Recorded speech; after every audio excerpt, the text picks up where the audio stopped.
Vaya, no, prueba Street Fighters. Crítica social. Esta es la gente de la que me río. Intentar ser ricos con vuestros filtros de pijo con créditos sin méritos debido. Exposición de este expósito por un calentón gratuito. Dejo fachas, se arrastran con petacas. Sus normales se manifiestan en el barrio Salamanca. Son ladrones pues de guante blanco.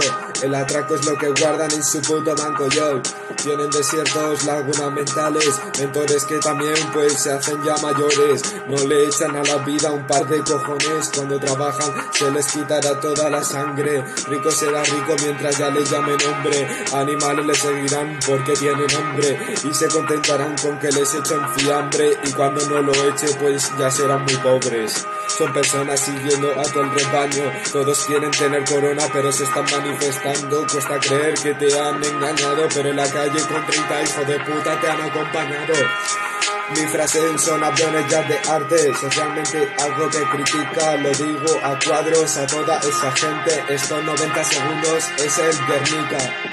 La vida es un puzzle sin piezas. Les dejo compartiendo un rompecabezas con toda la corona, con todos tus amigos. Ahora cabrón, ¿a quién rezas?